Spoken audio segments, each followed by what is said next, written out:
Welcome back, listeners. We're about to take a deep dive that, well, goes back in time. Before the memes, before the internet frenzy. Sounds intriguing. It is. We're going to uncover the story of James Holzier, the real James Holzier, long before 2012. Before that whole Reddit situation. Exactly. You know what I'm talking about, right?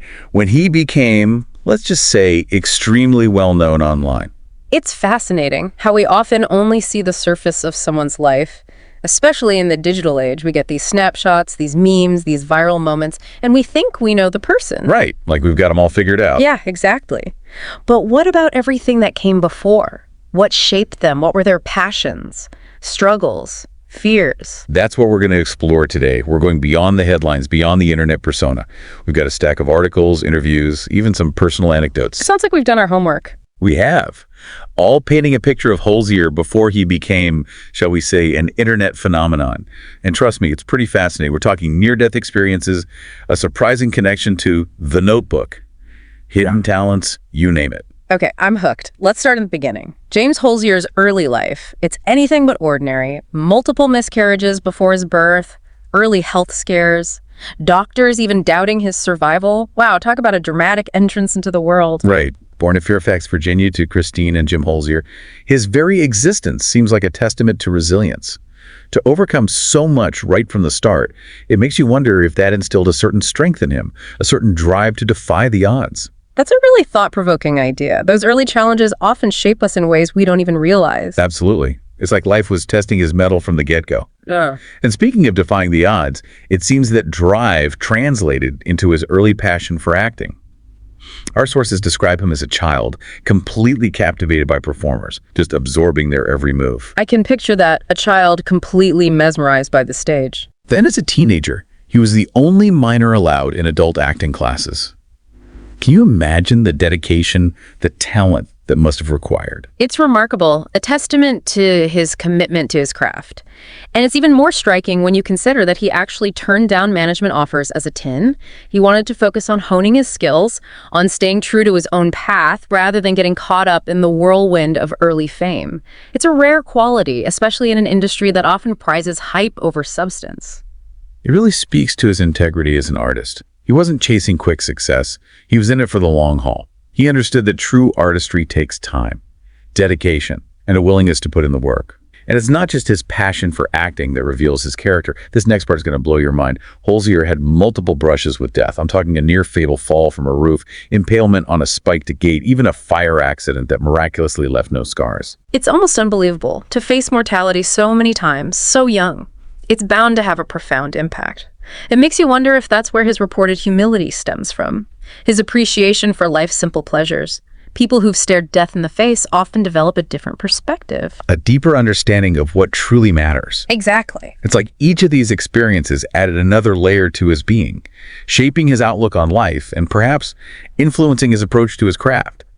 Speaking of which, let's talk about a major what-if moment in Holzier's career, his connection to The Notebook. Get this. He was actually considered for the role of Noah Calhoun. Can you imagine him in that role? It's a tantalizing thought, isn't it? How might his career trajectory have been different if he'd landed that part? The Notebook was a huge success, a career-defining movie for Ryan Gosling. Would it have had the same impact on Holzier? Would he have become a heartthrob, a household name? Or would he have stayed true to his own unique path, the one he seemed so determined to forge? And here's another interesting tidbit. Holzier later named his son Noah. A coincidence. A subtle nod to the role that got away. We can only speculate, but it definitely adds a layer of intrigue to the story. It makes you wonder if that near miss fueled his ambition, pushed him to work even harder. Or maybe it solidified his belief in following his own instincts. Either way, it's clear that this experience, even though it didn't result in the role, left a mark on him. Right. And that's what makes this deep dive so fascinating. We're seeing all these seemingly disparate pieces of his life, near-death experiences, a passion for acting, even a brush with Hollywood stardom, and we're starting to see how they might have all woven together to create the James Holzier we know today, or at least the James Holzier that existed before the internet took hold of his story. And what we're seeing is someone with a much richer, more complex story than what's often portrayed online. It's a reminder that there's always more beneath the surface, more to discover, more to understand, and we're just getting started. It's remarkable, really, how these early experiences, all these challenges he faced, seem to have laid the groundwork for the person he'd become. This dedication, the resilience, even that playful side we see glimpses of, it all starts to make sense when you see the bigger picture. You're so right. It's like we're building this multi-dimensional portrait of him piece by piece. And speaking of different sides to his personality, did you know that Holzier's talents extended beyond acting? He actually dabbled in music for a while. Oh, really? I didn't come across that in my research. Yeah. He released a couple of songs back in 2007. Wow, so he's a musician too. Kind of. Antisocial and Summer in Stockholm. One source even called him one of the A-list pop stars in the world. A-list pop star. It's a bit of a stretch, don't you think? Maybe. But it does seem like he had a knack for entertaining no matter the medium.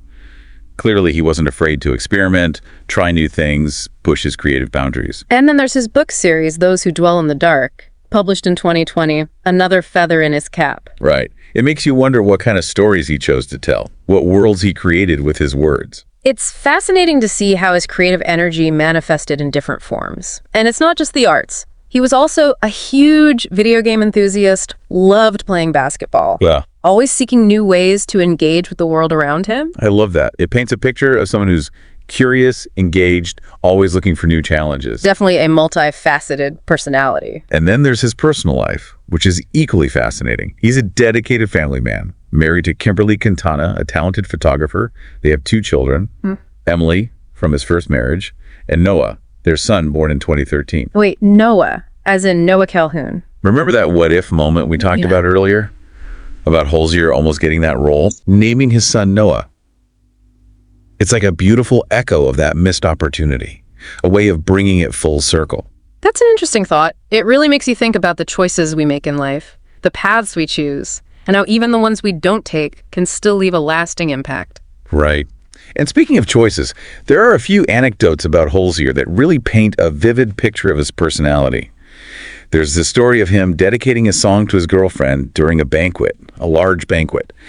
Guests parting ways to give them the entire dance floor to themselves. Wow, that's incredibly romantic. It speaks to a deep level of love and devotion, a willingness to make a grand gesture for the person you care about.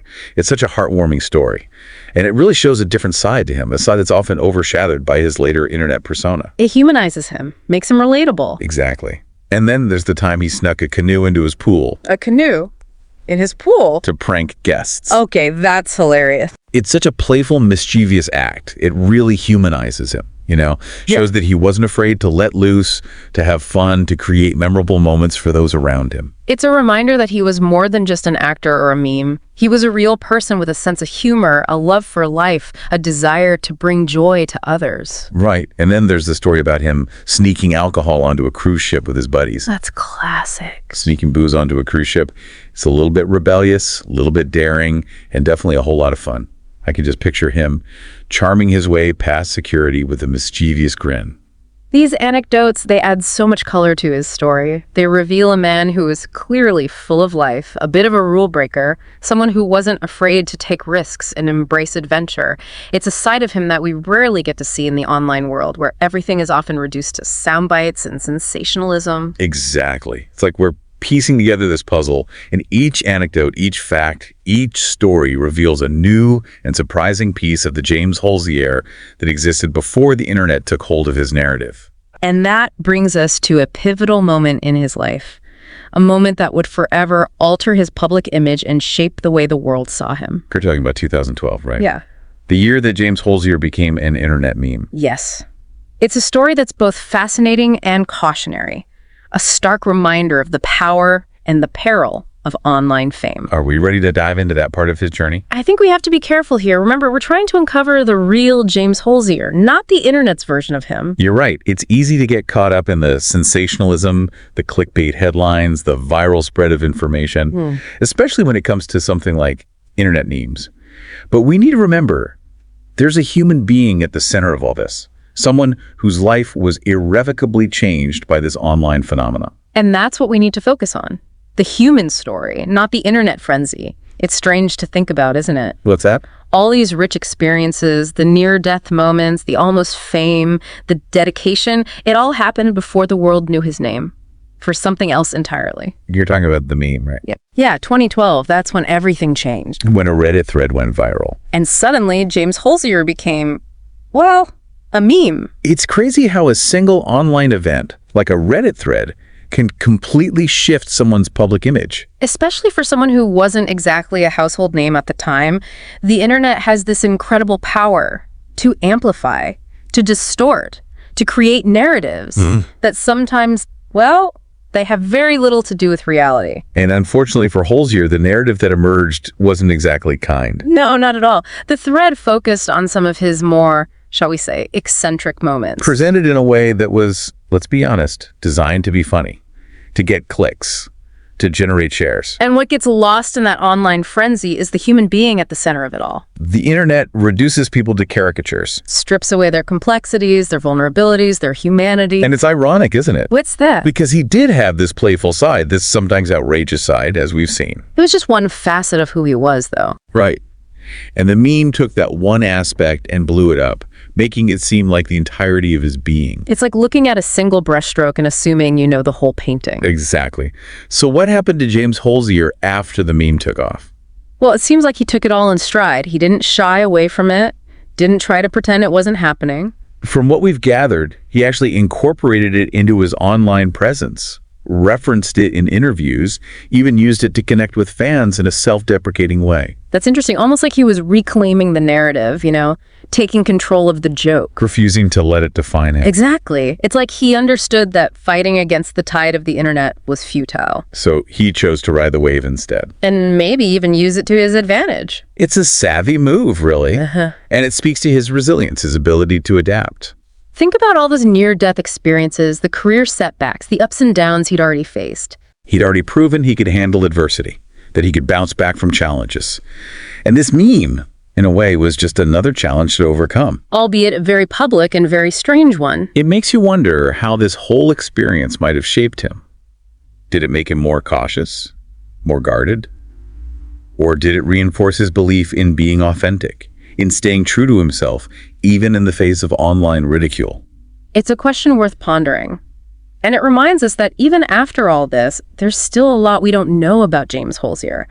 There's a depth to his story, a complexity that goes beyond the facts and anecdotes we've gathered. That's the beauty of these deep dives, isn't it? It's not just about uncovering information. It's about grappling with the complexities of human experience, the ways in which we shape and are shaped by the world around us, both online and offline. Absolutely.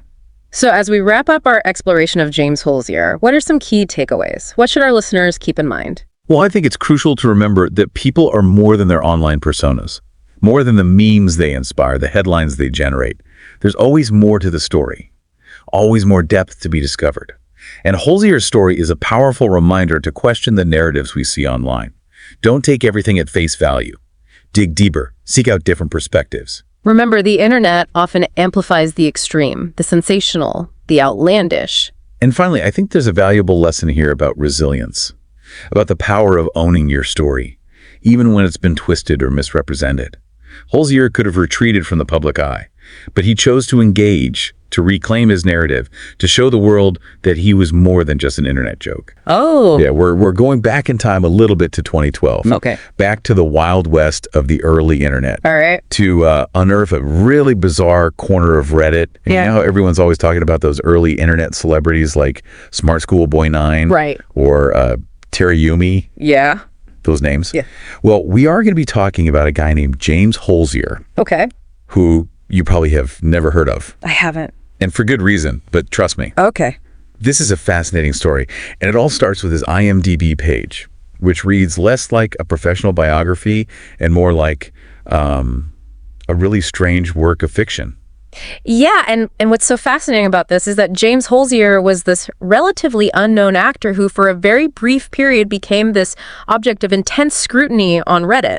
It's true. And it all started with that IMDb page, like you were saying. Yeah, like this isn't your average actor embellishes resume Right. kind of situation. No. This is next level. We're talking about surviving a near-fatal fall from a roof, impaling himself on an iron gate. And flatlining as a child because of severe stomach pain. Oh, yeah. Can't forget about that one. It's like he was trying to create this almost superhuman Right. backstory for himself. And then there's the claim that he turned down a role in The Postman?